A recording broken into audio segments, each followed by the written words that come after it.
Indonesia menyimpan banyak sekali sejarah kelam yang sangat mengerikan. Ada banyak konflik berdarah yang terjadi di negeri kita ini, seperti tragedi Perang Sampit di Kalimantan, kerusuhan Poso di Sulawesi, pembantaian ulama oleh PKI di Madiun, dan masih banyak lagi. Semua tragedi itu tentu menimbulkan pertumpahan darah yang tidak sedikit. Banyak sekali orang yang mati sia-sia. Anak-anak yang masih belia harus menjadi yatim piatu karena orang tua mereka meninggal dalam tragedi itu. Dari semua tragedi tersebut, ada satu tragedi yang menarik untuk dibahas, yaitu tentang Ninja Banyuwangi. Kisah tentang Ninja Banyuwangi sempat menggemparkan masyarakat Indonesia kala itu. Lantaran banyak sekali korban yang dibunuh oleh sosok yang disebut ninja. Sebenarnya, tragedi pembantaian itu terjadi pada tahun 1998 dan dikenal dengan sebutan pembantaian Banyuwangi. Targetnya adalah orang-orang yang melakukan praktik ilmu hitam atau biasa disebut santet dan tenung. Selain itu, para ulama dan guru ngaji tak luput dari target pembantaian. Sayangnya, hingga saat ini motif pembunuhan itu masih belum jelas. Kasusnya juga masih sama dan tidak ada yang tahu siapa dalang di balik pembantaian Banyuwangi. Pada masa pembantaian, muncul sosok yang disebut ninja. Ninja tersebut memakai pakaian serba hitam dan kedapatan memakai handy talk dalam beroperasi. Sebenarnya, ada dua versi mengenai ninja ini. Ada yang menyebut bahwa ninja tersebut adalah orang yang hanya berkostum hitam dan membawa senjata. Dan ada juga yang menceritakan bahwa ninja yang mereka lihat adalah seperti ninja di Jepang dan mampu bergerak ringan melompat dari sisi ke sisi dengan sangat cepat. Para ninja itulah yang menjadi eksekutor pembantaian. Mereka sangat terlatih dan sistematis. Saat mereka menyerang, maka listrik akan mati secara tiba-tiba dan sesaat kemudian terdapat orang yang sudah meninggal karena dibunuh. Keadaan mayat saat itu ada yang terpotong-potong, patah tulang, atau kepalanya pecah. Pembunuhan pertama terjadi pada Februari 1998 dan pada bulan berikutnya korban yang mati malah semakin banyak. Setelah dilakukan pendataan korban, ternyata banyak di antara mereka yang memang bukan dukun santet melainkan guru ngaji atau bisa disebut ulama. Juga ada para tabib dan tokoh-tokoh masyarakat seperti ketua RW dan RT. Dan akibat kejadian itu, pada 6 Februari 1998, Bupati Banyuwangi, Pak Purnomo Sidik mengeluarkan radiogram yang ditunjukkan untuk seluruh jajaran aparat pemerintah dari mulai camat hingga kepala desa. Sang Bupati juga memerintahkan para aparat untuk melakukan pengamanan bagi orang-orang tersebut. Radiogram selanjutnya dikeluarkan pada bulan September yang berisi penegasan terhadap radiogram sebelumnya. Namun yang terjadi setelah radiogram dikeluarkan dan dilakukan pendataan, pembantaian malah semakin meluas. Dalam sehari ada 2-9 orang yang terbunuh, sehingga masyarakat berasumsi bahwa radiogram bupati tersebut adalah penyebab dari pembantaian tragis itu. Sementara perintah pengamanan adalah dalih pemerintah untuk membasmi tokoh-tokoh yang berlawanan ideologi dengan pemerintah. Demikianlah asumsi masyarakat pada waktu itu. Kemudian, terlepas dari spekulasi yang muncul akibat radiogram yang dikeluarkan bupati, para ulama di Kabupaten Banyuwangi menganggap informasi radiogram itu terlalu transparan sehingga bocor ke pihak massa pembantai dan menyebabkan banyak orang yang kehilangan nyawanya. Berdasarkan hal tersebut, para ulama menilai bahwa kepemimpinan Bupati Pur gagal sehingga Bupati Pur dipaksa untuk mundur dari jabatannya. Di samping itu, ada hal yang aneh terjadi di masa pembantaian, yaitu munculnya gelandangan dan orang gila di penjuru Kabupaten Banyuwangi, baik di desa maupun di kota. Para orang gila itu menunjukkan hal yang janggal seperti mampu menjawab dengan baik pertanyaan dari masyarakat setempat. Setelah tragedi pembantaian itu usai, para gelandangan dan orang gila hilang begitu saja, entah kemana.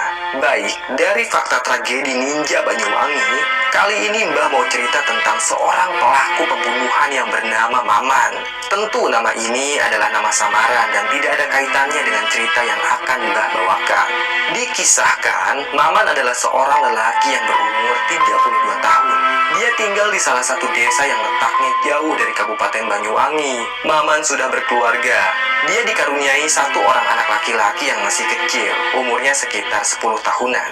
Dulu, sebelum menikah, Maman adalah seorang garong atau preman pasar. Dia sangat beringas dan kejam, anak buahnya banyak sekali.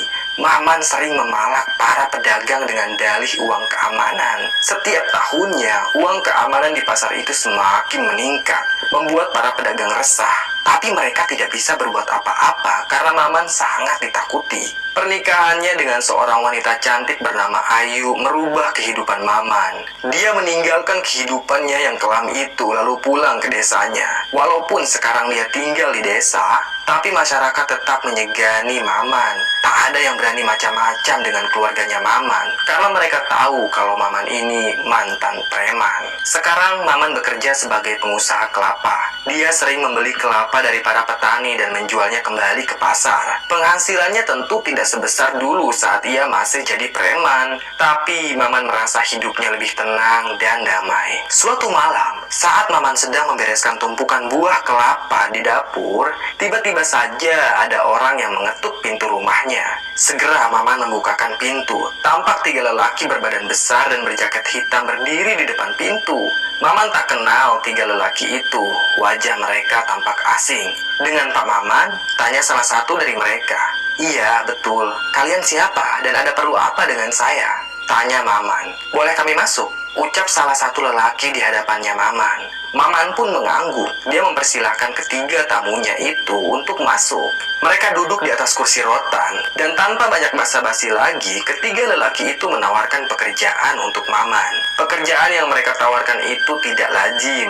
Maman ditawari untuk menjadi pembunuh bayaran. Untung saja Maman dengan sopan menolak tawaran mereka.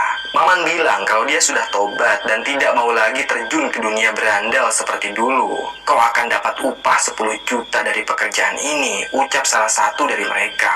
Mau gajinya sebesar apapun, aku tetap akan menolak tawaran kalian, kata Maman. Akhirnya ketiga lelaki itu menyerah, mereka hendak pamit. Namun sebelum mereka pergi, Maman dikasih secari kertas yang bertuliskan sebuah alamat. Kalau nanti kau berubah pikiran, datanglah ke alamat ini. Kami akan senang hati menerimamu. Nanti kami jadikan kau sebagai pemimpin para pembunuh bayaran, ucap lelaki itu. Maman menerima secari kertas tersebut, tapi mungkin saja Maman akan tetap teguh pada pendiriannya untuk tetap menolak tawaran kerja itu. 2 hari kemudian, tak disangka-sangka istrinya Maman jatuh sakit. Wanita itu pun harus dibawa ke rumah sakit dan menjalani perawatan rutin. Sementara itu, uang yang dimiliki Maman tidak akan cukup untuk biaya rumah sakit. Istrinya Maman tidak mungkin dibawa pulang karena dia mengidap penyakit ginjal dan harus dirawat selama berhari-hari. Kala itu, Maman benar-benar terdesak. Dia harus segera mendapatkan uang agar istrinya tetap mendapatkan perawatan yang layak. Akhirnya, Maman memutuskan untuk menerima pekerjaan yang ditawarkan 3 lelaki misterius beberapa hari lalu. Dia mengambil secari kertas dari kantong celananya. Ada alamat yang tertulis pada kertas tersebut. Maman tahu persis di mana lokasi alamat itu. Besoknya, setelah menyuapi Ayu, dia meminta anaknya agar tetap di rumah sakit untuk menjaga si Ayu. Maman sangat mencintai istrinya itu. Apapun akan ia lakukan demi mendapatkan uang untuk pengobatan istrinya. Pagi itu, Maman pun berangkat naik angkot menuju alamat yang tertera di atas kertas. Dan tak lama kemudian, dia tiba di sebuah gedung yang bertingkat. Gedung itu tampak sangat tidak terawat. Gerbangnya tidak dikunci. Rumput liar tumbuh subur di halaman gedung. Ada seekor anjing yang diikat pada batang pohon. Anjing itu menggonggong saat melihat kedatangan Maman. Perlahan Maman masuk ke dalam gedung, lalu berjalan menuju pintu utama. Beberapa kali ia membaca alamat yang tertera di atas kertas. Dia ingin memastikan apakah alamat itu benar atau tidak. Tapi Maman tidak salah alamat. Nama gedungnya sama dengan yang ada di atas kertas. Hanya saja nama gedung yang tertera pada dinding itu sudah berlumut. Perlahan, Maman pun masuk ke dalam gedung. Kebetulan pintunya tidak dikunci. Ada meja resepsionis yang sudah berdebu dan sofa-sofa tamu yang kini menjadi sarang bagi para tikus. Maman berdiri di lobi sambil memandangi ruangan gedung itu. Ada lift yang sudah tidak berfungsi, juga tangga manual menuju ke lantai 2. Tak lama kemudian, terdengarlah suara langkah kaki yang menuruni tangga. Muncul 3 lelaki yang sempat datang ke rumahnya Maman beberapa hari lalu. Ketiga lelaki itu sempat terkejut dengan kedatangan Maman. Lalu mereka pun menyambut Maman dengan ramah dan mempersilakannya untuk naik ke lantai 2. Maman dibawa masuk ke dalam sebuah ruangan. Ternyata ruangan itu cukup luas dan terkesan elit. Berbeda dengan kondisi di luar ruangan yang kumuh dan kotor. Di dalam ruangan itu juga banyak lelaki yang berjaket hitam dan berbadan tinggi besar. Mereka tampak seperti para preman pasar yang sangat ditakuti pedagang. Saat melihat kedatangan Maman, semua lelaki itu kaget lantaran mereka kenal dengan sosok Maman yang sangat melegenda. Satu persatu mereka langsung menyalami Maman. Ternyata 3 lelaki misterius itu sudah merekrut banyak lelaki untuk menjalankan sebuah misi pembantaian. Maman pun dipilih sebagai pemimpin dalam menjalankan misi itu karena ia dianggap lebih berpengalaman dari yang lain. Maman diberi selembar kertas. Di atas kertas itu ada daftar nama orang yang harus dibunuh. Mereka ini dukun santet dan sangat membahayakan, ucap lelaki misterius yang tidak mau menyebutkan namanya. Lelaki itu juga memberitahu Maman lokasi desa yang akan dijadikan target pembunuhan. Maman tahu desa itu. Dia pernah beberapa kali berkunjung ke sana. Agar misi ini berjalan dengan senyap, maka kalian harus berpakaian serba hitam dan memakai cupluk hitam, kata lelaki misterius. Ia pun memberikan seragam warna hitam dan cupluk hitam kepada para rekrutan barunya itu.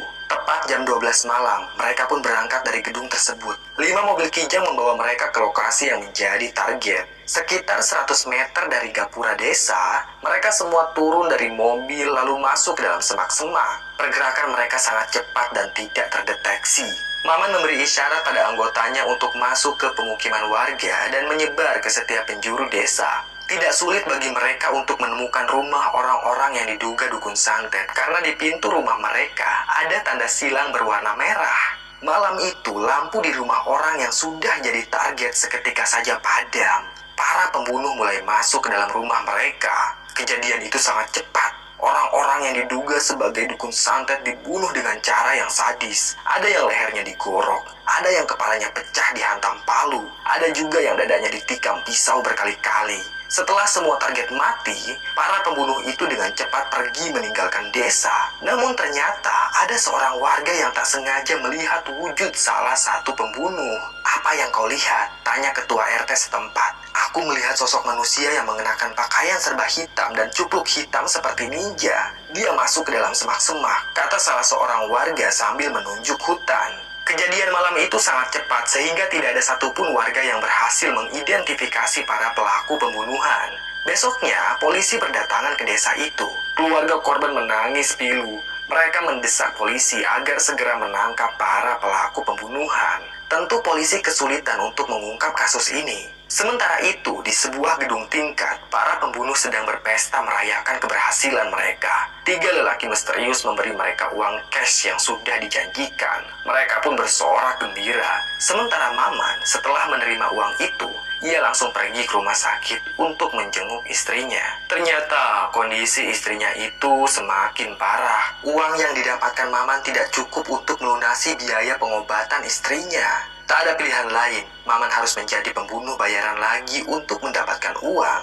Tepat jam 11 malam, Maman pun pamit ke istrinya yang sudah terbaring di atas ranjang pasien. Sementara itu, anaknya sudah tidur pulas di tepi ranjang. "Ayu, aku pamit kerja dulu ya. Besok pagi, aku kesini lagi untuk menjengukmu," ucap Maman. "Kamu kerja apa, Mas?" tanya Ayu dengan suaranya yang lemah. Tatap matanya juga sayu, tubuhnya semakin kurus. "Aku kerja di pabrik, dibayarnya harian. Lumayanlah buat pengobatan kamu," jawab Maman. Dia mengelus rambut istrinya itu sambil tersenyum.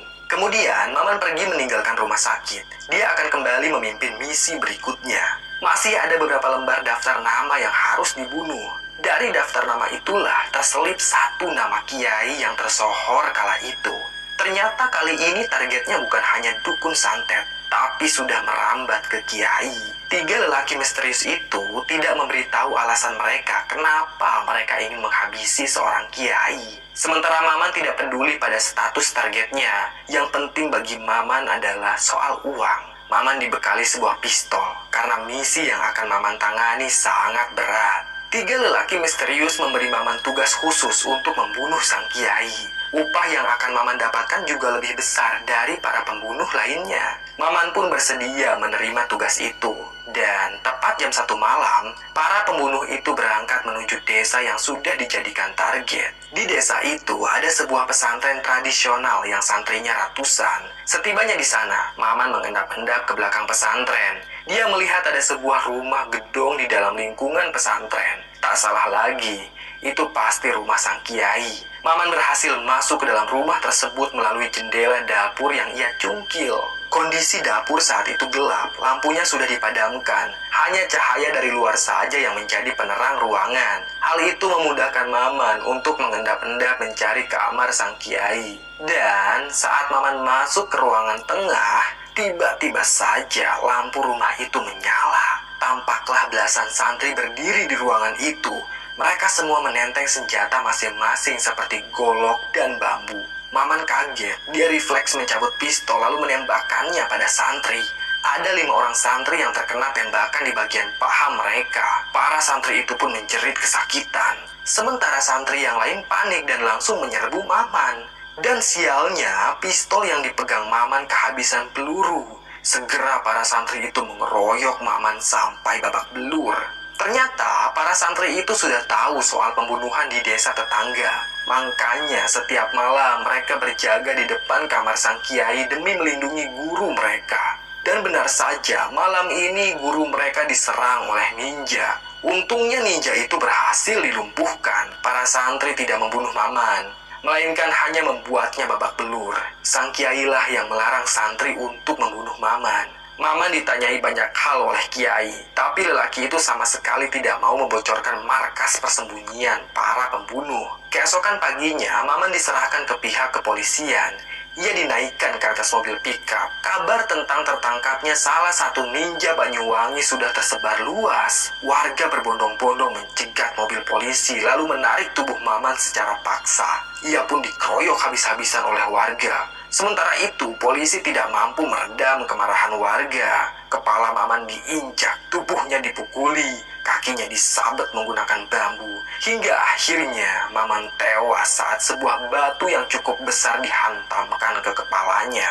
Dia terkapar tewas dalam keadaan hina. Sementara itu di rumah sakit, istri dan anaknya masih setia menunggu Maman pulang. Tapi hingga larut malam, Maman tak kunjung pulang. Ayu sangat mengkhawatirkan suaminya itu. Ia tak tahu kalau Maman sudah tewas dan mayatnya dibuang begitu saja ke dalam sumur kering di tengah hutan. Selesai.